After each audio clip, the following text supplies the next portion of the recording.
এসো কোরআনের আলো মেখে আলোকিত হই আধারের শত পথ মারিয়ে।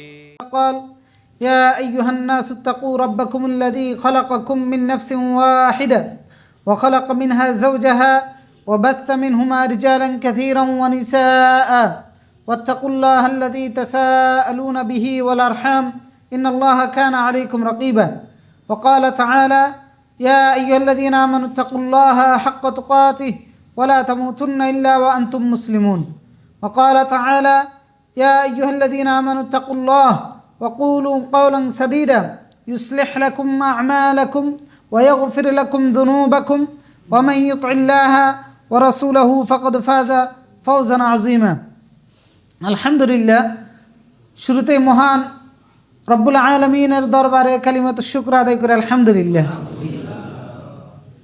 রাসূলুল্লাহ সাল্লাল্লাহু আলাইহি ওয়াসাল্লামের প্রতি দুরূদ এবং সালাম পড়ি, সকলেই বলি সাল্লাল্লাহু আলাইহি ওয়াসাল্লাম। আমরা আজকে ইসলামের অনেক গুরুত্বপূর্ণ একটা বিধানের গুরুত্ব এবং তাৎপর্য নিয়ে আলোচনা করব। সেটা হচ্ছে যাকাত।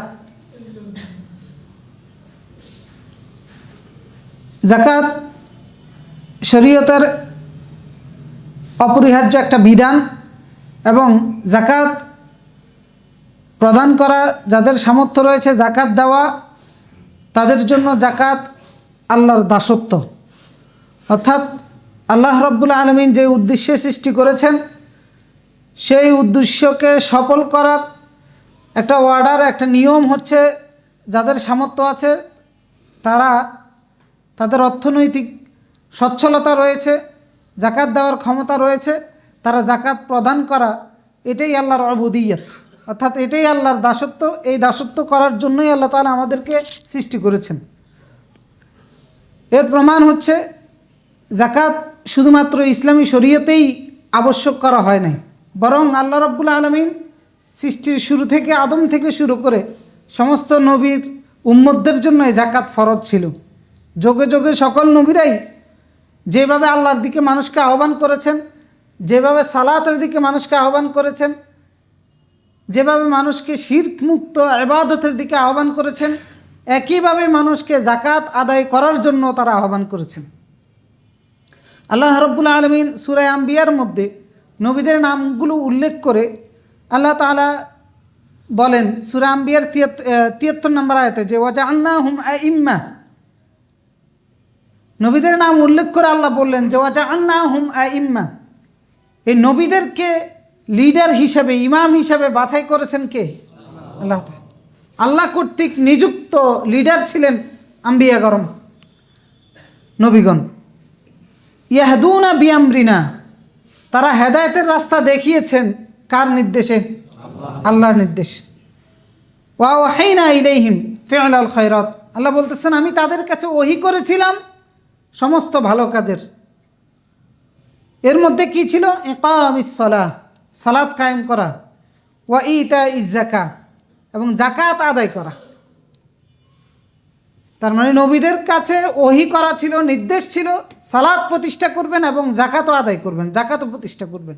এরপর আল্লাহ তাআলা বলতেছে ওয়া কানু লানা আবিদিন, তারা আমার দাসত্ব করেছে। তো তার মানে যাকাত দেওয়া এটা কার দাসত্ব? আল্লাহর দাসত্ব। তো সেজন্য যদি আল্লাহর দাসত্ব প্রতিষ্ঠা করতে চাই, তাহলে সালাত যেভাবে প্রতিষ্ঠা করতে হবে ব্যক্তি জীবনে, সামাজিকভাবে, রাষ্ট্রীয়ভাবে, যাকাতকেও একইভাবে সমান গুরুত্ব দিয়ে প্রতিষ্ঠা করতে হবে। এজন্য একজন মুসলমানের কাছে তার ইমানের গুরুত্ব, সালাতের গুরুত্ব যেরকম, যাকাতের গুরুত্ব সমান থাকতে হবে। একজন ব্যক্তি সালাত আদায় না করলে যেভাবে মুসলিম থাকতে পারে না, অনুরূপভাবে যাকাত যার উপরে ফরজ, তিনি যদি যাকাত আদায় না করেন তিনিও মুসলিম থাকতে পারেন না। কারণ আল্লাহ তাআলা সূরা ফুসসিলাতের মধ্যে বলেছেন ওয়াইলুল লিল মুশরিকিন, ধ্বংস মুশরিকদের জন্য, আল্লাযীনা লা ইউতুনা যাকাত, যারা যাকাত দেয় না, ওয়া হুম বিল আখিরাতি হুম কাফিরুন, এরা আখিরাতের প্রতি অস্বীকারী, অর্থাৎ এরা কাফের আখিরাতের উপর। সুতরাং যাকাত দিতে অস্বীকার যারা করে বা যাদের উপরে যাকাত ফরজ হয়, যাকাত না দিলে এদেরকে কাফের হিসাবে সাব্যস্ত করেছেন কে? আল্লাহ। তো সুতরাং একজন ব্যক্তি যার উপরে জাকাত ফরজ হয়, তিনি যদি জাকাত না দেন, তিনি আর মুসলমানও থাকতে পারেন না, কাফের হয়ে যান। যেভাবে সালাতের ক্ষেত্রে আল্লাহ রাব্বুল আলামিন কোরআনে অসংখ্যবার সালাতের কথা বলেছেন, একইভাবে জাকাতের কথাও বলেছেন, আকিমুস সালাহ ওয়া আতুজ যাকাহ। তার মানে আল্লাহ সমান গুরুত্ব দিয়েছেন। নবীদের দাওয়াতি যে মিশন ছিল সেটার মধ্যেও জাকাতের কথা ছিল। তারাও জাকাতের কথা সমানভাবে গুরুত্ব দিয়ে উম্মতকে শিক্ষা দিয়েছেন, তাদের পরবর্তী প্রজন্মকে এর গুরুত্ব তুলে ধরেছেন। ইসমাঈল আলাইহিস সালামের কথা আল্লাহ তাআলা সূরা মারিয়ামের মধ্যে উল্লেখ করেছেন, বলেছেন ওয়াযকুর ফিল কিতাব ইসমাঈল ইন্নাহু কানা সিদ্দীকান নাবিয়্যা ইন্নাহু সাদিকাল ওয়া'দ ওয়া কানা রাসূলান নাবিয়্যা। সত্যবাদী ছিলেন, আল্লাহর পক্ষ থেকে প্রেরিত রাসূল ছিলেন। ওয়া কানা ইয়া'মুরু আহলাহু বিস-সালাহ, তিনি তার পরিবারকে সালাতের নির্দেশ দিতেন, পরিবারের সদস্যদেরকে সালাতের শিক্ষা দিতেন। ওয়াজ যাকাহ, এবং যাকাতের শিক্ষাও দিতেন। মানে নবীরা তাদের পরবর্তী প্রজন্মকে যেভাবে সালাত শিক্ষা দিয়েছে, অনুরূপভাবে জাকাতের শিক্ষাও দিয়েছে। মানে কথা জাকাত নামক একটা বিধান, বিষয়টা এরকম নয়। জাকাত কিভাবে দিতে হবে, কাকে দিতে হবে, কি পরিমাণে সম্পদ হলে জাকাত ফরজ হয়, এই শিক্ষাগুলো তারা তাদের পরবর্তী প্রজন্মকে দিয়ে গিয়েছেন। আমরা তো সালাত শিখি, আমরা তো জাকাত শিখি না। জাকাত বের করার পদ্ধতিও জানি না, কি পরিমাণে সম্পদের মালিক হলে জাকাত ওয়াজিব হয় সেটাও জানি না। এরপরে সন্তানদেরকে তো এইটা কেউ কল্পনাও করে না যে জাকাতের শিক্ষা দিব, অথচ নবীরা পরবর্তী প্রজন্মকে শিক্ষাই দিয়ে গেছেন। যদি কখনো জাকাত ফরজ হয়, তাকে এভাবে জাকাত দিতে হবে। ঈসা আলাইহিস সালামকে প্রেরণ করেছেন, যাদেরকে খ্রিস্টানরা যিশু খ্রিস্ট বলে থাকে যাকে, তো তিনি বলেছেন আমি যতদিন বেঁচে থাকি আল্লাহর আদেশ হচ্ছে ওয়া উসানি বিস-সালাহ ওয়াজ যাকাহ, সালাত যেন প্রতিষ্ঠা করি এবং জাকাতও যেন প্রতিষ্ঠা করি। এই জন্য ঈসা আলাইহিস সালাম যখন শেষ জামানায় দুনিয়াতে আবার আল্লাহ তাআলা নামিয়ে নিয়ে আসবেন, তখন ওনার রাষ্ট্রীয় কাজের মধ্যে হাদিস শরীফের মধ্যে রাসূলুল্লাহ উল্লেখ করেছেন, গুরুত্বপূর্ণ কাজ হচ্ছে জাকাত প্রতিষ্ঠা করবেন। মানুষের কাছে তিনি জাকাতের অর্থ বিতরণ করবেন, আদায় করবেন এবং বিতরণ করবেন। তো সুতরাং এই বিষয়গুলো বলার উদ্দেশ্য হচ্ছে একজন মুসলিম, একজন মুমিনের কাছে সালাত এবং জাকাত দুইটারই সমান গুরুত্ব, সিয়ামের একই গুরুত্ব। যেন রাসূলুল্লাহ ইসলামকে বলেছেন 5টা খুঁটির উপরে ভিত্তি করে দাঁড়ানো। একটা হচ্ছে প্রবেশ করবেন লা ইলাহা ইল্লাল্লাহ পরে, এরপরে হচ্ছে সালাত, এরপরেই হচ্ছে সিয়াম, জাকাত, হজ, এই 5টা খুঁটি। রাসূলুল্লাহ সাল্লাল্লাহু আলাইহি ওয়াসাল্লাম মুআয ইবনে জাবাল রাদিয়াল্লাহু তাআলা আনহুকে যখন দাওয়াতি মিশন নিয়ে ইয়ামানে প্রেরণ করেছেন, তখন তাকে রাসূলুল্লাহ বলেছেন গুরুত্বের ভিত্তিতে কোনটাকে আগে করবা। তো সেখানে রাসূলুল্লাহ বলেছেন উদউহুম ইলা শাহাদাতিন লা ইলাহা ইল্লাল্লাহ, সেখানে গিয়ে মানুষকে ডাকবা কার দিকে? আল্লাহর দিকে। আর বলবা ওয়া আন্নী রাসূলুল্লাহ, আমি মুহাম্মদ আল্লাহর পক্ষ থেকে প্রেরিত রাসূল। তারা যেন এটার সাক্ষী দেয়, এটা যেন তারা মেনে নেয়। এই শিক্ষা দেওয়ার পরে ফাইনহুম আতাউ যালিক, এই আনুগত্য করার মেনে নেওয়ার পরে ফাআলিমহুম, তাদেরকে শিক্ষা দিবা আন্নাল্লাহ ক্বাদ ইফতারাদা আলাইহিম 5 সালাওয়াতিন ফি কুল্লি ইয়াউমিন ওয়া লাইলাতিন, দিনে এবং রাতে আল্লাহ রাব্বুল আলামিন তাদের জন্য 5 ওয়াক্ত সালাত ফরজ করে দিয়েছেন। এটা দ্বিতীয় শিক্ষা। 3 নাম্বার শিক্ষা ফাইনহুম আতাউ লিযালিক, এই আনুগত্য মেনে নেওয়ার পরে তাদেরকে শিক্ষা দিবা ফাআলিমহুম আন্নাল্লাহ ইফতারাদা আলাইহিম সাদাকাতান, আল্লাহ তাআলা তাদের জন্য সাদকা ফরজ করেছেন, অর্থাৎ যাকাত ফরজ করেছেন। ফি আমওয়ালিহিম, তাদের সম্পদের উপরে। তুখাযু মিন আগনিয়াইহিম ওয়া তুরাদ্দু ফি ফুকারাইহিম, তাদের মধ্যে যারা ধনী থাকবে তাদের কাছ থেকে এটা সংগ্রহ করা হবে, আর দরিদ্র যারা থাকবে এদের মধ্যে এটা বন্টন করা হবে। এটা তৃতীয় শিক্ষা। সুতরাং একজন মুসলমানের ইমানের পরে গুরুত্ব হচ্ছে সালাত, এরপরে গুরুত্ব হচ্ছে জাকাত, যাদের উপর ফরজ হয়, যারা সম্পদশালী হয়। এই জন্য একজন মুসলিম, আমরা মুসলমানরা সবাই কি ভাই ভাই, সবাই কি ইন্নামাল মুমিনুনা ইখওয়াতুন। কিন্তু কেউ যদি মুসলমানদের ভিতরে জাকাত দিতে অস্বীকার করে, সে আর ভাই থাকবে? না, সে আর ভাই নেই। আল্লাহ তাআলা সূরা তাওবার 11 নম্বর আয়াতে বলেছেন, ফাইন তাবু ওয়া আকামুস সালাহ ওয়া আতুজ যাকাহ ফাইখওয়ানুকুম ফিদ্দিন। সালাত থাকলে, যাকাত থাকলে তারা তোমাদের ভাই হবে। যদি সালাত না থাকে এটা আপনার ভাই না, যদি যাকাত না থাকে এটা আপনার ভাই না, যদি একটা থাকে আরেকটা না থাকে সেও আপনার ভাই না। মুসলিম হিসাবে মুসলমান যে ভাই ভাই সেটাও থাকার কোনো সুযোগ নেই। এই জন্য রাসূলুল্লাহর ইন্তেকালের পরে যারা যাকাত দিতে অস্বীকার করেছে এদের বিরুদ্ধে যুদ্ধ করেছেন কে? আবু বকর রাদিয়াল্লাহু তাআলা। ভাই কি ভাইয়ের বিরুদ্ধে যুদ্ধ করে? এরা ভাই থেকে খারেজ হয়ে গেছে, মুসলিমদের গণ্ডি থেকে বের হয়ে গেছে, মোরতাদ হয়ে গেছে। যার কারণে আবু বকর রাদিয়াল্লাহু তাআলা আনহু রাসূলুল্লাহর ইন্তেকালের পরে এদের বিরুদ্ধে যুদ্ধ করেছেন এবং এদেরকে হত্যা করেছেন, যাকাত দিতে যারা অস্বীকার করেছে। সুতরাং ইসলামী জীবন ব্যবস্থায় যদি থাকতে হয় আপনার উপর যাকাত ফরজ, আপনাকে যাকাত দিতেই হবে। এখন যাকাত ফরজ হয় কিভাবে? যাকাত হচ্ছে এটা সম্পদের ইবাদত। অর্থাৎ কারো কাছে যদি স্বর্ণ 85 গ্রাম, রূপা দিয়ে হলে 525 গ্রাম, এই সমপরিমাণ মূল্য যদি কারো কাছে অতিরিক্ত হিসেবে 1 বছর গচ্ছিত থাকে তাহলে তার উপর যাকাত ফরজ হয়ে যায়। সেটা স্বর্ণ থাকতে পারে, শুধু রূপাও থাকতে পারে, অথবা স্বর্ণ রূপা মিলে থাকতে পারে, অথবা স্বর্ণ রূপা নাই, ওই স্বর্ণ রূপার মূল্য যেটা ওই পরিমাণের মূল্য, ওই পরিমাণের সম্পদ তার কাছে গচ্ছিত আছে 1 বছর অতিক্রান্ত হওয়ার পরে তার উপরে যাকাত ফরজ হয়ে যায়। অর্থাৎ আমার কাছে যদি রূপাকে ধরি আমরা মানদণ্ড হিসেবে, তো মনে করেন রূপা যদি 525 গ্রামের মূল্য, মনে করেন যদি ধরি নি 1 লক্ষ টাকা, এই 1 লক্ষ টাকা যদি অতিরিক্ত হিসেবে আমার কাছে 1 বছর গচ্ছিত থাকে তাহলে 1 বছর উপর আমার যাকাত ফরজ হয়ে যাবে। 1 বছর পরে আমার উপর যাকাত ফরজ হওয়ার পরে এর পরবর্তীতে যত টাকা আমার বাড়বে ওই টাকাগুলোর আর ওই সম্পদগুলোর আর 1 বছর অতিক্রম হওয়া লাগবে না। ওইটা প্রতি বছর যখন আমি যাকাত দিব, কোনোটার 1 মাস হইতে পারে, কোনোটার 3 মাস হইতে পারে, কোনোটা 2 দিন হইতে পারে, নতুন নতুন যত অ্যাড হবে সেগুলোর আর 1 বছর লাগবে না।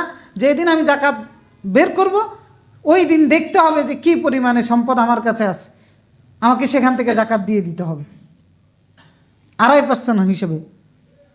যাকাত ফরজ হয় স্বর্ণ রূপার উপরে এবং নগদ অর্থের উপরে। সেটা ব্যাংকের মধ্যে জমা থাকতে পারে, অথবা ব্যবসার মধ্যে বিনিয়োগ হয়ে থাকতে পারে, অথবা আপনার যে কোনো ইন্স্যুরেন্সে থাকতে পারে, অথবা ডিপোজিটে থাকতে পারে।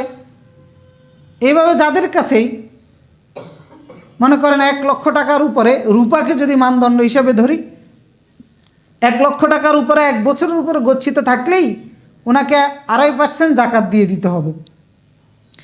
এখন যারা ব্যবসার মধ্যে বিনিয়োগ করেন, আপনার ওই ব্যবসার মধ্যে আপনি যে পরিমাণে বিনিয়োগ করেছেন ওই ব্যবসার বিনিয়োগের পরিমাণের উপরে যাকাত আসবে। এরপরে যাকাত আসে চাষাবাদের ফসলের উপরে, যেটা বৃষ্টির পানিতে চাষাবাদ করা হয়, সেখানে ওসর হয়, সেটাকে ওসর বলা হয় থাকে। সেটা হচ্ছে কতটুকু ওসর হয়? 10 ভাগের 1 ভাগ। সুতরাং বৃষ্টির পানিতে যদি কেউ চাষাবাদ করে থাকেন, আমাদের এখানে বছরে 2 রকম চাষাবাদ হয়। একটা হচ্ছে স্কিম বলে আমাদের ওইদিকে, যে নিজেরা টাকা খরচ করে মাটির নিচ থেকে পানি তুলে, আরেকটা হচ্ছে বৃষ্টির সময় করা হয়। তো ফসলের উপরে যাকাত হয়। ফসল যেদিন তুলবেন সেখানে আপনি 10 ভাগের 1 ভাগ বন্টন করে দিতে হবে গরিবদের মাঝে। এরপরে গবাদি পশুর উপরে যাকাত হয়। কিন্তু যেটা আপনি এখন যে পোলট্রি ফার্ম আছে, না গরুটাকে কি বলে, ডেয়ারি ফার্ম, হ্যাঁ, তো সেখানে আবার গরুর সংখ্যার উপরে নয়, সেখানে আপনার বিনিয়োগকৃত টাকার উপরে যাকাতটা আসবে। গবাদি পশুর উপরে যাকাত আসে যেগুলো মাঠে ঘাটে চষে বেড়ায়, ওই ধরনের গবাদি পশুর উপরে সংখ্যার ভিত্তিতে আসবে। কিন্তু যেগুলো আপনি ডেয়ারি ফার্ম আকারে বিনিয়োগ করে এরপরে দিয়ে লালন পালন করে কোরবানের সময় বিক্রি করেন, সেগুলো আপনার বিনিয়োগের উপরে ভিত্তি করে যাকাত আসবে। এরপরে এইগুলো আপনার সম্পদ কী পরিমাণে আছে একজন বিশেষজ্ঞ আলেমের সাথে বসে আপনাকে বের করে নিতে হবে, বের করে নিয়ে এবারে আপনি জাকাত আদায় করে দিবেন। কারণ আমাদের উদ্দেশ্য হচ্ছে যে যার উপরে জাকাত ফরজ উনি জাকাতটা আদায় করা। যদি জাকাত না দিয়ে থাকেন তাহলে মুমিন হিসাবে থাকার কোনো সুযোগ নাই, মুসলিম হিসাবেও থাকার সুযোগ নাই। পরিণতির দিক থেকে কোথায় যাবে? জাহান্নামে যাবে। অনেক সময় আমাদের এখানে ধনী লোকেরা জাকাত আদায় করেন লজ্জায় পড়ে, সমাজের মানুষের কাছে ওনাকে শিল্পপতি, এত বড় পয়সাওয়ালা, যদি জাকাত না দেয় মানুষ কি বলবে। কিন্তু ইমানের তাগাদা, নিজের ইমানকে রক্ষা করার জন্য জাকাত দেয় না। তো এই ধরনের লজ্জায় পড়ে যে সমস্ত মুসলিম দাবিদার লোকেরা জাকাত আদায় করবে, এই জাকাত আদায় করার পরেও কি সে মুসলিম হতে পারবে? না, সে মুনাফিক হিসেবে আল্লাহর কাছে গণ্য হবে। কারণ রাসূলুল্লাহর জামানায় জাকাত ফরজ হওয়ার পরে মদিনার অনেক লোক জাকাত দিত, কিন্তু এই জাকাতটাকে তারা তাদের উপরে জরিমানা মনে করত। তা আল্লাহ রাব্বুল আলামিন এদেরকে মুনাফিক হিসেবে সাব্যস্ত করে আল্লাহ তাআলা বললেন, ওয়া মিনাল আ'রাব মান ইয়াত্তাখিযু মা ইউনফিক মাগরামান ওয়া ইয়াতারাব্বাসু বিকুমুদ দাওয়াইর। যে বেদুইনদের মধ্যে কিছু মুনাফিক আছে যারা এদের কাছ থেকে যে জাকাতটা আদায় করা হচ্ছে এই জাকাতটাকে তারা জরিমানা মনে করতেছে এবং তারা পালা বদলের অপেক্ষায় রয়েছে। মানে কখন রাসূলুল্লাহর শাসনের অবসান হবে আর তারা এই ধরনের জরিমানা থেকে বাঁচতে পারবে, এই পালা বদলের অপেক্ষায় তারা রয়েছে। আল্লাহ তাআলা বলেন, আলাইহিম দায়রাতুস সাও, এই মন্দ চক্র তাদের উপর কখনো যাবে না, বরং এটা তাদের উপর চেপে বসেছে, এটা তাদের উপর থাকবে। আল্লাহু সামিউন আলিম। আর পক্ষান্তরে আল্লাহ তাআলা বললেন, মুমিনরা এই জাকাত দেওয়াটাকে আল্লাহর নৈকট্য অর্জনের একটা মাধ্যম মনে করে। ওয়া মিনাল আ'রাব মান ইউমিনু বিল্লাহি ওয়াল ইয়াউমিল আখির, যারা আল্লাহর প্রতি ঈমান আছে, আখিরাতের প্রতি ঈমান আছে, ওয়া ইয়াত্তাখিযু মা ইউনফিকু কুরবাতিন ইনদাল্লাহ ওয়া সালাওয়াতির রাসূল, তারা জাকাতটাকে মনে করে যে এইটা হচ্ছে আল্লাহর নৈকট্য পাওয়ার একটা উপায়। ওয়া সালাওয়াতুর রাসূল, রাসূলের দোয়া পাওয়ার একটা উপায়। আল্লাহ তাআলা বলে, আলা ইন্নাহা কুরবাতুল লাহুম, হ্যাঁ এই জাকাতটা হচ্ছে আল্লাহর নৈকট্য হাসিলের একটা মাধ্যম। যারা জাকাত দিবে এরা সন্তুষ্টি অর্জন করবে কার? আল্লাহ রাব্বুল আলামিন। সাইয়্যুদখিলুহুমুল্লাহু ফি রাহমা, আল্লাহ তাআলা তাদেরকে আল্লাহর রহমতের অন্তর্ভুক্ত করে নেবেন, আল্লাহর রহমতের ভিতরে তাদেরকে ঢুকিয়ে নেবেন। তো কাজেই যারা জাকাত দিতে অস্বীকার করবে সে যদি অনিচ্ছা সত্ত্বে জাকাত দেয়, স্বাচ্ছন্দ্যে যদি না দেয়, সে তারপরেও মুসলমান হতে পারবে না, বরং মুনাফিক হিসেবে কিয়ামত পর্যন্ত আল্লাহর কাছে গণ্য হবে। কারণ আল্লাহর সাথে সম্পদশালীদের চুক্তি ছিল এটা, সম্পদশালী হওয়ার পরে আল্লাহর রাস্তায় খরচ করবে, অর্থাৎ জাকাত আদায় করে দিবে। তা আল্লাহ তাআলা এইভাবে যারা আদায় করে নাই তাদেরকে মুনাফিক হিসেবে সাব্যস্ত করেছেন সূরা তাওবারে 70 এবং 75 নম্বর আয়াতে, 75 থেকে 77 নম্বর আয়াত পর্যন্ত তাদের কথা উল্লেখ করেছেন। তো এখন এই যে যাদের উপর জাকাত ফরজ হলো, এরা জাকাত না দিলে আল্লাহ তাআলা এদেরকে কি শাস্তি দিবেন সূরা তাওবার 35 এবং 34 এবং 35 নম্বর আয়াতে আল্লাহ তাআলা সেটা উল্লেখ করেছেন। আল্লাহ তাআলা বলেছেন, ওয়াল্লাযীনা ইয়াকনিজুনা আয-যাহাব ওয়াল ফিদ্দা ওয়ালা ইউনফিকুনাহা ফি সাবিলিল্লাহ। আগে সম্পদ বলতে, নগদ অর্থ বলতে স্বর্ণ মুদ্রা এবং রূপা মুদ্রা ছিল। তা এখন স্বর্ণ রূপা হতে পারে, অথবা নগদ কাগজের যে অর্থ আছে সেটাও হতে পারে, অথবা ব্যাংকের কোনো একটা সংখ্যা হতে পারে। আল্লাহ তাআলা বলতেছেন, ওয়াল্লাযীনা ইয়াকনিজুনা আয-যাহাব ওয়াল ফিদ্দা, যারা স্বর্ণ রূপা জমা করে রাখে, ওয়ালা ইউনফিকুনাহা ফি সাবিলিল্লাহ, আল্লাহর রাস্তায় সেটা ব্যয় করে না। রাসূলুল্লাহকে বলতেছেন, ফাবাশশিরহুম বিআযাবিন আলীম, যন্ত্রণাদায়ক শাস্তির সুসংবাদটা তাদেরকে দিয়ে দেন। যে সে যন্ত্রণাদায়ক শাস্তিটা কি? ইয়াউমা ইউহমা আলাইহা ফি নার জাহান্নাম, জাহান্নামের আগুনের মধ্যে তাদের ওই সম্পদটাকে সেঁক দেওয়া হবে, উত্তপ্ত করা হবে। ফাতুকুয়া বিহা জিবাহুহুম, উত্তপ্ত করা, ওই সেঁক দেওয়া ওই সম্পদটা দিয়ে তাদের সামনের ভাগ পুরানো হবে। ওয়াজুনুবুহুম, এবং পার্শ্বগুলো পুরানো হবে। ওয়াদুহুরহুম, পৃষ্ঠদেশকেও পুরানো হবে। এরপরে বলা হবে, হাদা মা কানাস্তুম, এটাই হচ্ছে সেই সম্পদ যেটা তুমি মজুদ করে রেখেছিলা ব্যাংকের মধ্যে, অমুক ব্যাংকে তমুক ব্যাংকে, এভাবে তোমার কোটি টাকা ডিপোজিট করে রেখে রাখছে। কিসের কার জন্য? লিয়ানফুসিকুম, নিজের জন্য। এরপর বলা ফাদুকু, এখন সেটার স্বাদ গ্রহণ করো, যে জমা করে যে রেখেছিলা এটার মজা কিরকম এখন সেটা বুঝো। ফাযুকু মা কুনতুম তাকনিজুন। এই জন্য সহিহ বুখারীর মধ্যে রাসূলুল্লাহ আরও বিস্তারিতভাবে বলেছেন। সহিহ বুখারীর 1403 নম্বর হাদিসে রাসূলুল্লাহ বলতেছেন, মান আতাহুল্লাহু মালান ফালাম ইউআদ্দি যাকাতাহু, যাকে আল্লাহ সম্পদ দিয়েছেন, সম্পদ দেওয়ার পরে সে যাকাত আদায় করে নাই, রাসূলুল্লাহ বলতেছেন মুসিলা লাহু ইয়াউমাল কিয়ামাতি শুজাআন আকরাউ লাহু জাবিবাতান, বিষধর একটা অজাগর সাপের আকৃতি নিয়ে ওই সম্পদটাকে কিয়ামতের ময়দানে হাজির করা হবে। ইতাউইকুহু ইয়াউমাল কিয়ামা, সেটা তার গলার মধ্যে ঝুলিয়ে দেওয়া হবে। বিশাল আকৃতির প্রচণ্ড বিষধর সাপ, এই আকৃতি দিয়ে ওই সম্পদটাকে কিয়ামতের দিন তার গলায় ঝুলিয়ে দেওয়া হবে। থুম্মা ইয়াখুযু বিলিহজামাতাইহি, ওই বিষধর সাপটা তার দুই গালকে এভাবে টেনে ধরবে, টেনে ধরে ছিঁড়বে। এরপরে তাকে বলবে আনা মালুক, আমি হচ্ছি তোমার সেই সম্পদ যেটা তুমি জমা করে রেখেছিলে, ওয়াকানজুক, মজুদ করে রেখে দিয়েছিলে ব্যাংকের মধ্যে, অমুক জায়গায় তমুক জায়গায়, অমুকখানে এতটা এতটা। তো এইভাবে কিয়ামতের ময়দানে। আর সহিহ মুসলিমের 987 নম্বর হাদিসের মধ্যে বলেছেন যে মা মিন সাহিবি দাবিন ওয়ালা ফিদ্দাতিন লা ইউদ্দি হাক্কুহা, যে স্বর্ণরূপার মালিকগণ যারা যাকাত আদায় করে না, ইদা কানা ইয়াউমাল কিয়ামা সুফিহাত লাহু সাফাইহ মিনান নার, কিয়ামতের ময়দানে তাদের ওই সম্পদগুলোকে আগুনে পুড়িয়ে পাত বানানো হবে, উত্তপ্ত গরম আগুনের পাত তৈরি করা হবে। ফাউহমিয়া আলাইয়া ফি নারি জাহান্নাম ফায়ুকা বিহা জামবুহু ওয়া জাবিনুহু ওয়া যাহরুহু, ও উত্তপ্ত পাত দিয়ে আল্লাহ তাআলা সূরা তাওবার মধ্যে যে শাস্তির কথা বলেছেন ওইটাই বলতেছে। সামনের দিক, পিছনের দিক, পিষ্য দিকগুলোকে উত্তপ্ত ওই পাত দিয়ে তাকে সেক দেওয়া হবে। কুল্লামা বারিদাত উঈদাত, যখনই এটা ঠান্ডা হবে আবার উত্তপ্ত করে আবার দেওয়া হবে। এটা কই, জাহান্নামের মধ্যে নাকি কিয়ামতের ময়দানে? কিয়ামতের ময়দানে, জাহান্নামে নয়। এবারে রাসূলুল্লাহ বলতেছেন ফি ইয়াউমিন কানা মিকদারুহু 50,000 সানা, যেই দিনের পরিমাণটা হবে 50,000 বছর, ওই দিন তাকে এই শাস্তিটা দেওয়া হবে। কতক্ষণ? হাত্তা ইউকদা বাইনাল ইবাদ, সমস্ত বান্দাদের বিচার ফয়সালা হওয়া পর্যন্ত তাদেরকে এভাবে শাস্তি দেওয়া হবে। অর্থাৎ বিচারের ময়দানেই, যেখানে বিচার প্রার্থী হিসেবে দাঁড়াবেন, সেখানেই যাকাত যারা দেয় নাই তাদেরকে এই জাহান্নামের আগুন দিয়ে এভাবে শাস্তি দেওয়া হবে। মানে হাসরের ময়দানে আপনি এমনি দাঁড়িয়ে থাকবেন না, এরকম নয়। যাকাত যাদের দেওয়ার তৌফিক আছে, যদি যাকাত না দেয় তার সম্পদকে পুড়িয়ে তাকে এভাবে শাস্তি দেওয়া হবে বিচার ফয়সালা না হওয়া পর্যন্ত।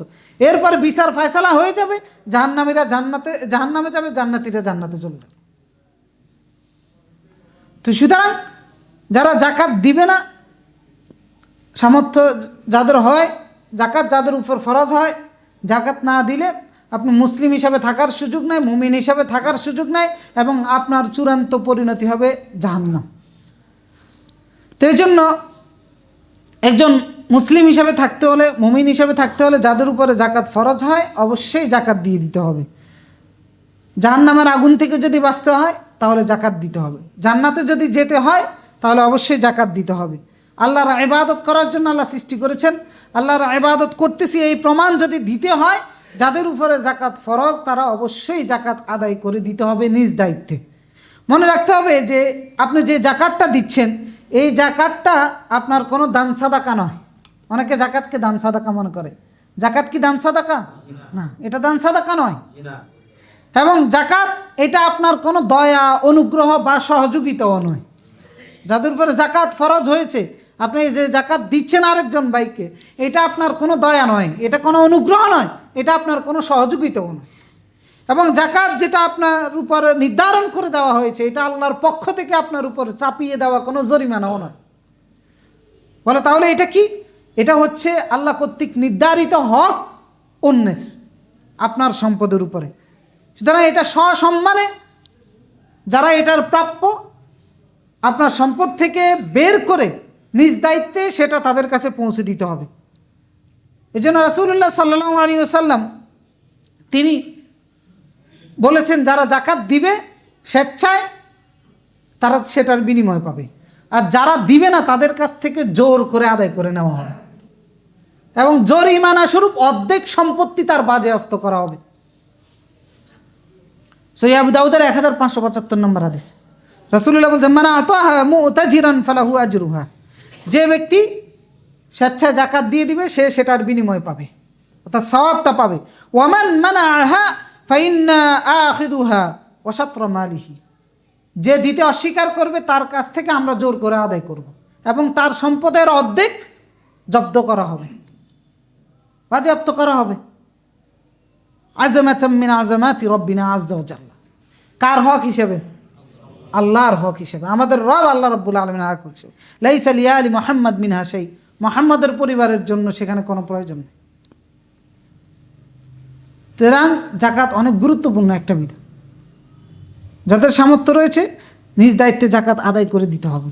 আর এই যাকাত আপনার দয়া নয়, অনুগ্রহ নয়, দান সাদাকাও নয়, এটা আল্লাহর হক। আরেকজনের সম্পদ আপনার কাছে গচ্ছিত আছে, সেটা নিজ দায়িত্বে দিয়ে দিবেন। যদি দিয়ে দেয় আপনার মন কুলুষিতা থেকে আল্লাহ মুক্ত করে দিবেন, মন পবিত্র হবে, শরীর পবিত্র হবে। কারণ আল্লাহ তাআলা বলেছেন, ওয়া মান ইউকা শুহ্হা নাফসিহি ফাউলাইকা হুমুল মুফলিহুন, কৃপণতা থেকে যারা নিজেকে রক্ষা করতে পারে এরাই হচ্ছে সফল। এরপরে আপনার সম্পদ পবিত্র হবে। যাকাতের মাধ্যমে সম্পদ আপনার বাড়বে, কমবে না। যাকাতের মাধ্যমে কি সম্পদ কমে?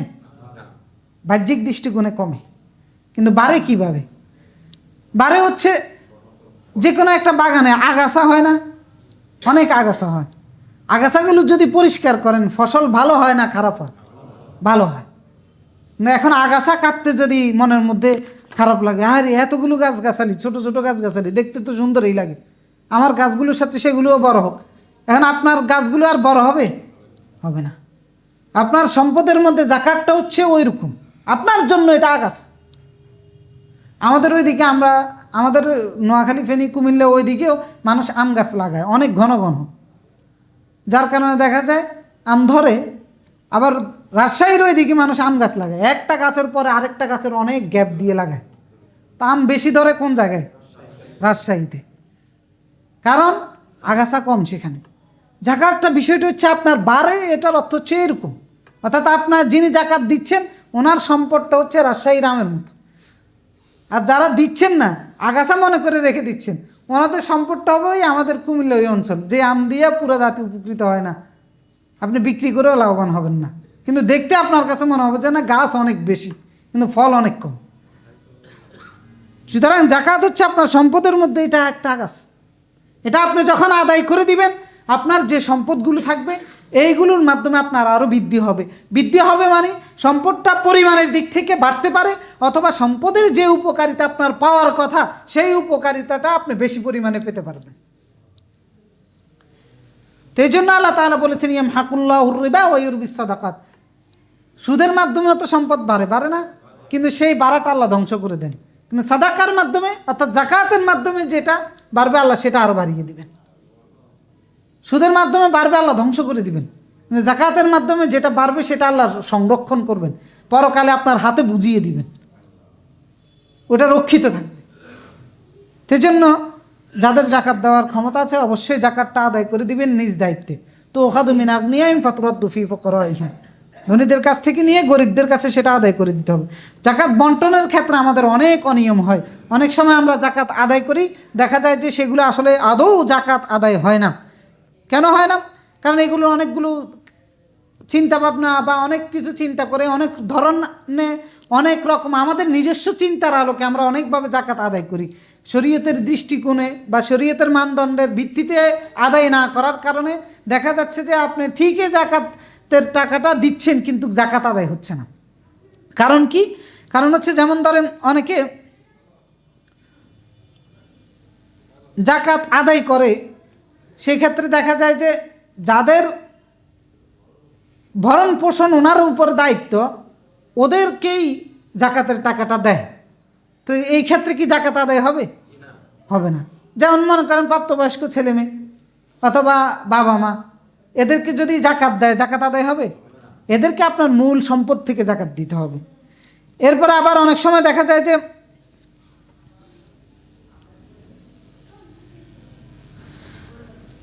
যাকাতের টাকাটাই দান সাদাকা হিসাবে আদায় করে, তো তখন কি জাকাত আদায় হবে?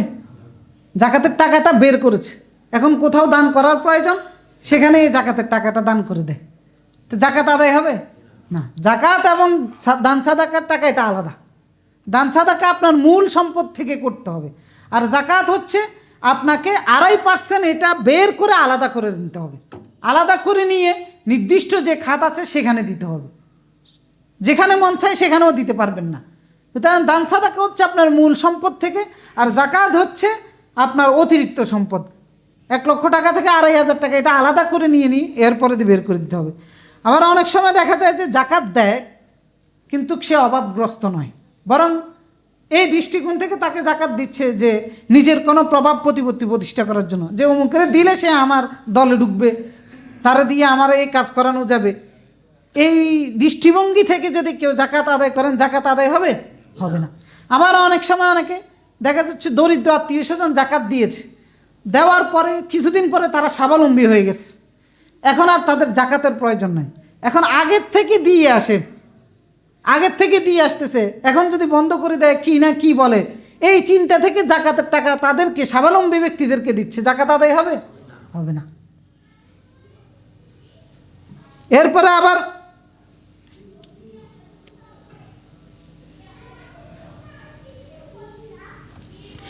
প্রাপ্তবয়স্ক নিজেই তার ব্যয় নির্বাহ করার মতো যোগ্যতা রাখে, অর্থাৎ নিজেই খরচ করার মতো যোগ্যতা রাখে, ভালো মন্দ বিবেচনা করে, এইরকম ব্যক্তিদেরকে আপনি জাকাতের অর্থটা যেটা আপনি বের করেছেন সেটা দিচ্ছেন, কিন্তু আপনি নির্ধারণ করে দিচ্ছেন এইটা কিনবা ওইটা কিনবা বা এটা করবা, তাহলে জাকাত আদায় হবে?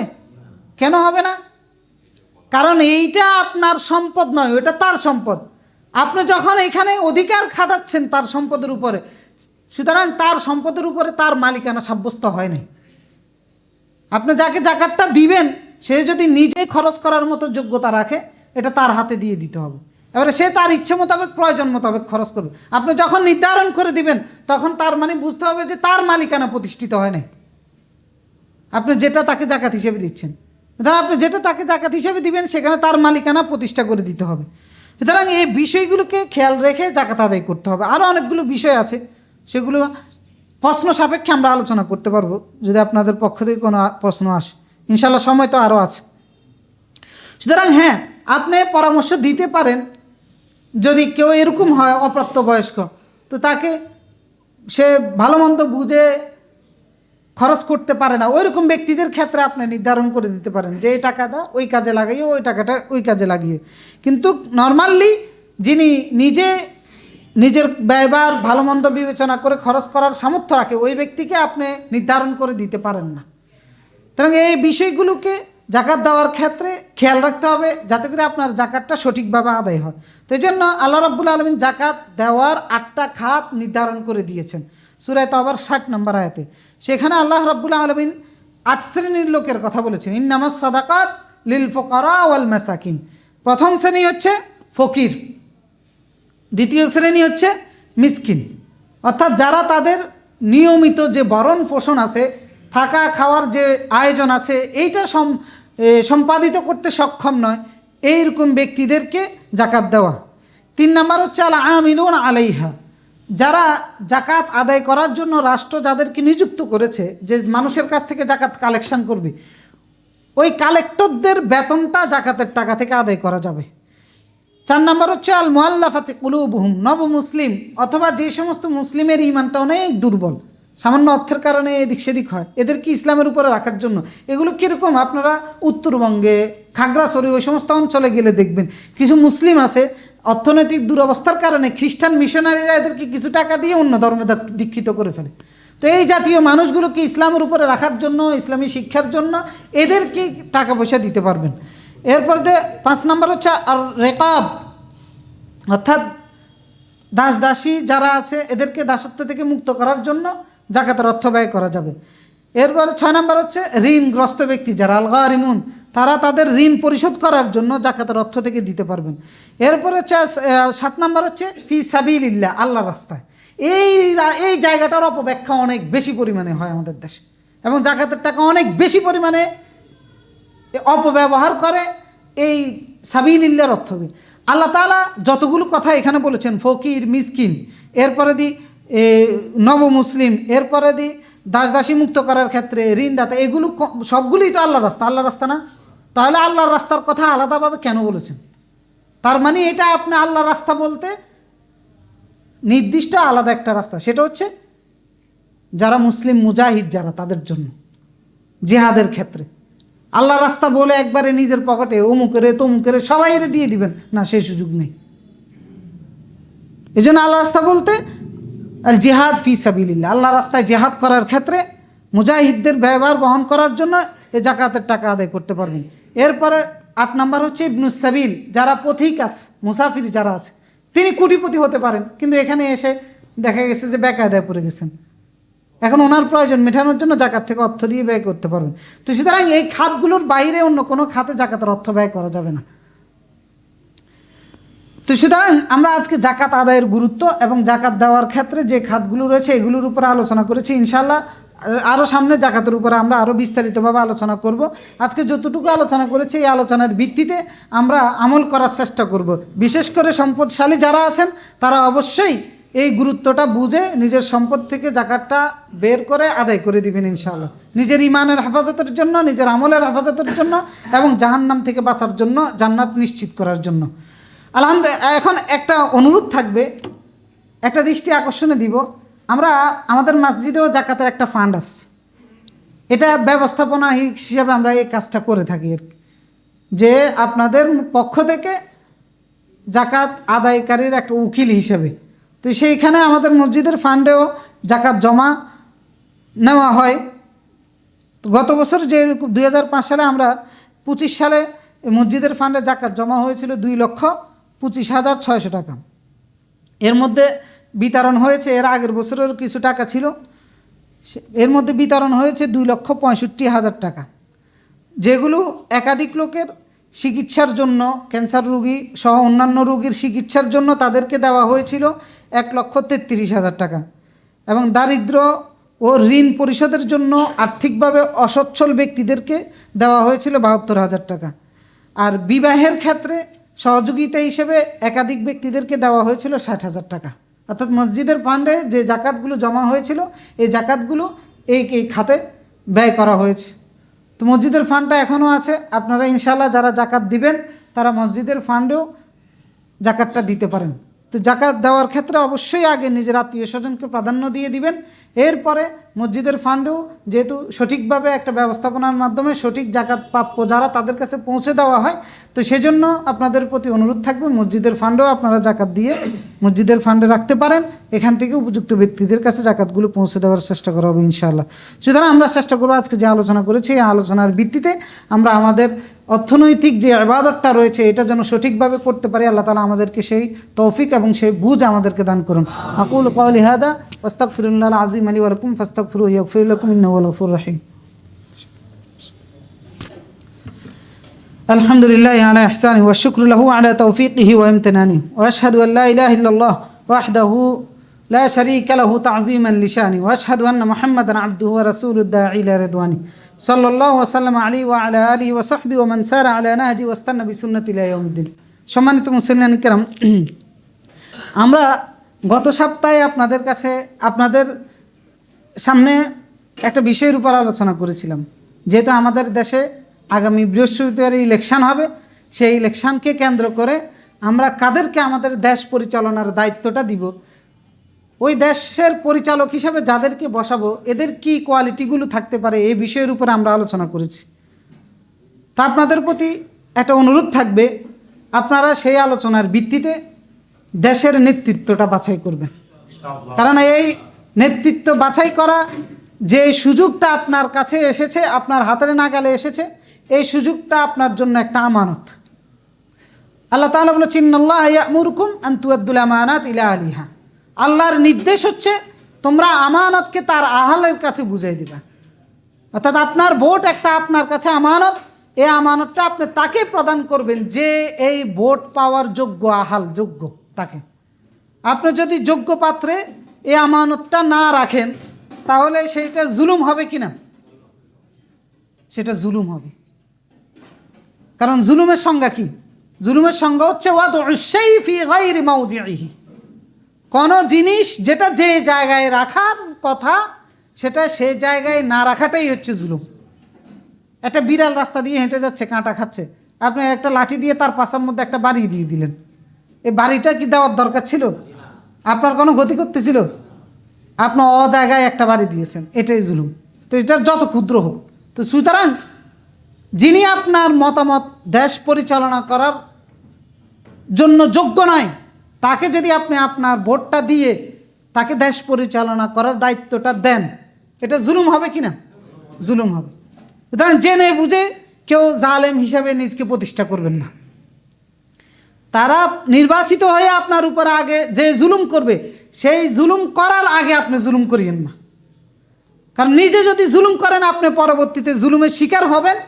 তখন ওই জুলুমের শিকার হয়ে দিন রাত একাকার করে আল্লাহর কাছে কান্নাকাটি করবেন। রাসূলুল্লাহ বলেছেন ফালা ইউস্তাজাবা লাকুম, আল্লাহ সে ডাক শুনবে না। তো সেজন্য নিজের বিবেক বুদ্ধি বিবেচনাকে কাজে লাগিয়ে আপনি আপনার রায়টা প্রদান করবেন। আমরা অনেকগুলো কোয়ালিটি সেখানে উল্লেখ করেছি, এগুলো উল্লেখ করা লাগে না। আমাদের কমন সেন্সেই আমরা এগুলো বুঝতে পারি। ভালো মন্দ আমরা বুঝি কি না? বুঝি। এই জিনিসটা কে বুঝেন না যে চাঁদাবাজের কাছে নেতৃত্ব দেওয়া যাবে না, কারণ চাঁদাবাজ চাঁদাবাজিই করবে। এটা কে বুঝেন না? চাঁদাবাজের কাছে নেতৃত্ব নিরাপদ। এরপরে দুর্নীতি যারা করে, চুরি যারা করে, রাষ্ট্রের অর্থ যারা লুটপাট করে অন্য জায়গায় নিয়ে যায়, তাদের কাছে রাষ্ট্রের দায়িত্ব দেওয়া যাবে না। এই জিনিস বুঝেন নাকি? সবাই বুঝি কি না? তো তাদেরকে কি আপনি আপনার রায়টা তাদেরকে রাষ্ট্র পরিচালনা করার জন্য নেতৃত্বের জায়গায় বসানোটা আপনার জন্য বৈধ? আপনার বিবেক কি এটা বলে? যারা আইনের অপব্যবহার করবে, আইনের ঘাড়ে বন্দুক রেখে আইনের অপপ্রয়োগ করবে, আপনি জানেন, তাদের কাছে আপনি নেতৃত্ব দেওয়াটা কি আপনার জন্য নিরাপদ? যদি দিয়ে থাকেন, এটা কি জুলুম হবে না? নিজের উপরে জুলুম হবে, অন্যদের উপরে জুলুম হবে। যারা একটা নারীকে সম্মান করে না, যারা নারীদের জানমালের ইজ্জতের কোনো সম্মান দিতে জানে না, যারা ইসলামী জীবন ব্যবস্থাকে কোনো ক্রাইটেরিয়ার মধ্যেই রাখে না, তো এই সমস্ত বিষয়গুলো যদি আপনি বিবেচনা করে যদি নেতৃত্বের দায়িত্বটা দিতে না পারেন, তাহলে আপনার ভোট দেওয়ার মাধ্যমে কি জুলুম হবে কি না? জুলুম হবে। সুতরাং আপনি আপনার ভোট দেওয়ার ক্ষেত্রে আপনার দেমাগ আল্লাহ তাআলা দিয়েছেন, আপনাকে দৃষ্টিশক্তি আল্লাহ তাআলা দিয়েছেন, শ্রবণ শক্তি আল্লাহ তাআলা দিয়েছেন, বিবেচনা বুদ্ধি শক্তি আল্লাহ তাআলা দিয়েছেন কি না? এইটাকে কাজে লাগাতে হবে। যদি এগুলোকে কাজে না লাগিয়ে আবেগের তাড়িত হয়ে বিবেক বিবেচনা দৃষ্টিশক্তি শ্রবণ শক্তি বুধ শক্তি এগুলোকে কাজে না লাগিয়ে যদি আপনি আপনার রায়টা দেন, আল্লাহ তাআলা আপনাকে কি হিসেবে পরিচয় দিয়েছেন? মানুষ হিসেবে পরিচয় দিয়েছেন। কি হিসেবে? জালেম নয়। কি হিসেবে? তো ওইটাও জানেন না। আল্লাহ তাআলা বলেছেন লাহুম কুলুবুন লা ইয়াফকাহুনা বিহা, যাদের অন্তর রয়েছে কিন্তু বুধ শক্তি নেই। ওয়ালাহুম আয়ুনুন লা ইবসিরুনা বিহা, যাদের চোখ রয়েছে কিন্তু দেখে না। ওয়ালাহুম আযানুন লা ইয়াসমাউনা বিহা, যাদের কান আছে কিন্তু তারপরেও শুনে না। উলাইকা, এরা কিসের মতো? আপনারা বলেছেন এরা চতুষ্পদ জন্তুর মতো। বালহুম আদল, এদের চাইতেও খারাপ। কে বলেছেন? আল্লাহ বলেছেন। নিজের বিবেক বুদ্ধি বিবেচনা শক্তিকে যারা কাজে লাগায় না, আল্লাহ তাআলা বলেছে এরা পশুর চাইতেও অদম। উলাইকা হুমুল গাফিলুন, এবং এরা অসচেতন। সুতরাং অসচেতনটা হবেন না। সচেতন হয়ে নিজের বিবেক বুদ্ধিকে কাজে লাগিয়ে অবশ্যই সততা দেখে, ন্যায়পরায়ণতা দেখে, দিনের সাথে সম্পর্ক দেখে আপনি আপনার রায়টাকে দিবেন। সেটা এবার আপনি জাকিয়ে দেন। কিন্তু এই ইন্দ্রিয় শক্তিগুলোকে কাজে লাগাতে হবে যেটা আল্লাহর পক্ষ থেকে এসছে। যদি এইটাকে কাজে না লাগান, তাহলে আপনি নিজেই জালিম হিসাবে সাব্যস্ত হবেন। আর রাসূলুল্লাহ বলেছেন উনসুর আখাকা আয-যালিম ওয়াল মাজলুম, জালেম ভাইকেও সহযোগিতা করো, মাজলুমকেও সহযোগিতা করো। সাহাবায়ে কেরাম জিজ্ঞেস করলো, মাজলুম তো বুঝছি, যে অত্যাচারিত তাকে জালেমকে সহযোগিতা করবো কিভাবে? রাসূলুল্লাহ বললেন জালেমকে জুলুম করা থেকে বিরত রাখার মাধ্যমে সহযোগিতা করো। অর্থাৎ চাঁদাবাজকে চাঁদাবাজ করতে দিও না, হত্যাকারীকে হত্যা করতে দিও না, চোরকে চুরি করতে দিও না, লুটপাটকারীকে লুটপাট করতে দিও না। এইভাবে জালেমকেও সহযোগিতা করো, অর্থাৎ সে যেন সোজা পথে চলে আসে। সুতরাং আপনি আপনার রায়টা দেওয়ার মাধ্যমে এই সমস্ত বিষয়গুলো বিবেচনা করবেন। যদি বিবেচনা না করেন, ভালো মন্দ যে বুঝতে পারে না, আল্লাহ তাআলা তো এখানে তাকে অধম বলেছেন। আল্লাহ তাআলা মক্কার মুশরিকরা ল্যাংটা হয়ে কাবা শরীফ তাওয়াফ করতো, ওদেরকে বললেন যে এই অশ্লীল কাজ ছেড়ে দাও। তারা বলল যে আমাদের বাপ দাদারা করছে, এটা যদি অশ্লীল হয় তারা কেমনে করছে? তা আল্লাহ তাআলা বলেছেন আবাহুম লা ইয়াকুলুন ওয়া লা ইয়ালামুন, তাদের বাপ দাদাদের আকলও ছিল না, বুদ্ধিমত্তা ছিল না, কিচ্ছু ছিল না। জানা আমাদের আকল আছে কিনা, আমাদের বুদ্ধিমত্তা আছে কিনা? সুতরাং বাপ দাদার পূজা হিসেবে, অমুক তমুকের পূজা হিসেবে, আত্মীয়তার সম্পর্ক হিসেবে নিজের আকেলকে বিলুপ্ত করে দিবেন না। এই মহামূল্যবান জিনিসটাকে কাজে লাগিয়ে, নিজের বিবেচনা শক্তিকে কাজে লাগিয়ে অবশ্যই জুলুমের বিরুদ্ধে আপনার রায়টা দিবেন। যদি না দেন তাহলে আপনি নিজে যখন জুলুমের শিকার হবেন, আল্লাহ তাআলা বলেছেন ওয়ামা লিয-যালিমিনা মিন আনসার, জালেমদের জন্য আল্লাহ কোনো সাহায্য করেন না। আজকে আপনি জুলুম করেছেন, পরবর্তীতে আপনি জুলুমের শিকার হবেন। আর ইবনুল কাইয়্যিম রাহিমাহুল্লাহর একটা কথা বলে শেষ করে দিচ্ছি। ইবনুল কাইয়্যিম রাহিমাহুল্লাহ বলেছেন ইন্নামা ইয়াতাওয়াল্লাহুন নাস আলা কদরি আমালিহিম, আল্লাহ মানুষের শাসক নিযুক্ত করে দেন মানুষের আমলের ভিত্তিতে। সুতরাং আপনি আপনার আমল দিয়ে ঠিক করেন কে আপনার শাসক হতে পারে। আপনি আপনার দায়িত্ব দিয়ে, আপনি আপনার রায় দিয়ে ঠিক করেন কে আপনার শাসক হতে পারে। আল্লাহ তাআলা মানুষের শাসক নির্ধারণ করেন মানুষের আমলের ভিত্তিতে। এরপর বলতেছেন মুলুকুহুম ওয়া উমারাহুম সূরাতুন আনহুম, তাদের রাজা বাদশা আমিররা মানুষের প্রতিচ্ছবি হয়ে থাকে। সুতরাং আমরা কি চোরের জাত? আমরা কি দুর্নীতিবাজের জাত? আমরা কি হত্যাকারীর জাত? আমরা কি আইনের অপব্যবহারকারীর জাত? আপনার জাত আপনি জানান দেন আপনার রায় দেওয়ার মাধ্যমে। আপনার রায় যদি সঠিকভাবে দিতে পারেন তাহলে আল্লাহ তাআলা আপনাকে এরকম অন্যায় সৎ ন্যায়পরায়ণ একটা শাসক আল্লাহ তাআলা আপনাকে উপহার দেবেন। সুতরাং যাদেরকে নির্বাচিত করবেন তাদের কোয়ালিটিগুলো দেখবেন, তাদের সততা দেখবেন, তাদের চরিত্র দেখবেন। আমাদের দেশের নেতৃত্বের মূল সমস্যা একটা হচ্ছে চরিত্রহীন নেতৃত্ব। চরিত্রহীন নেতৃত্ব ব্ল্যাকমেল হয়ে থাকে অপশক্তিগুলোর কাছে, আধিপত্য বিরোধীদের কাছে, বিভিন্ন এনজিওদের কাছে, বিভিন্ন গোয়েন্দা সংস্থার কাছে। তখন কি হয়, এই চরিত্রহীন নেতৃত্ব ভালোটা করতে চাইলেও পারে না, কারণ সে ব্ল্যাকমেল হয়ে আছে, তার কোনো রেকর্ড তাদের কাছে আছে, বলে যে এটা করতে গেলে ওইটা ফাঁস করে দিব, ওইটা করতে গেলে ওইটা ফাঁস করে দিব। যার কারণে বিগত দিনে আওয়ামী লীগের অনেক ভালো লোক ভালো কিছু করতে পারে না, কারণ জীবনের কখনো কোনো একটা আকাম করছে, ওই রেকর্ড তাদের কাছে আছে। এই জন্য সৎ নেতৃত্বটা দেখে বাছাই করবেন, যাদের জীবনের মধ্যে কোনো ধরনের কালিমা নাই, যাদেরকে ব্ল্যাকমেল কেউ করতে পারবে না, তাদের লেনদেনের কারণে, তাদের দুর্নীতির কারণে, তাদের চরিত্রের কারণে কেউ তাদেরকে ব্ল্যাকমেল করতে পারে না, এরকম নেতৃত্ব দেখবেন। তাহলে ওই নেতৃত্বগুলো আপনাদের চাপে পড়ে তাদের সততা দেখাতে বাধ্য হবে, তাদের ন্যায়পরায়ণতা পরিদর্শন করতে বাধ্য হবে।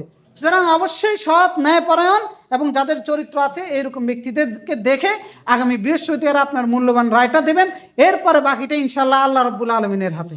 কিন্তু নিজের হাতে যতটুকু ক্ষমতা আছে ওইটুকু যদি প্রয়োগ সঠিকভাবে না করেন, আল্লাহ আপনার ভাগ্য পরিবর্তন করবে না। কারণ আল্লাহ তাআলা ইন্নাল্লাহা লা ইউগাইয়ির মা বিকওম হাত্তা ইউগাইয়িরু মা বিআনফুসিহিম, আল্লাহ মানুষের ভাগ্য পরিবর্তন করেন না মানুষ যদি নিজেরা পরিবর্তন না। আপনি এতটুকু পরিবর্তন করেন, বাকিটা আল্লাহ রাব্বুল আলামিন পরিবর্তন করবে ইনশাআল্লাহ।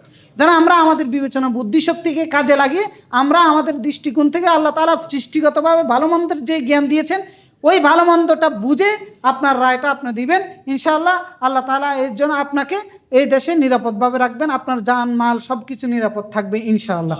আল্লাহ তাআলা এগুলো বুঝে আমরা সামনে যেন আমাদের সিদ্ধান্ত নিতে পারি, আল্লাহ তাআলা আমাদেরকে সেই তৌফিক দান করুন। আজকে যে আলোচনা করেছি এই আলোচনার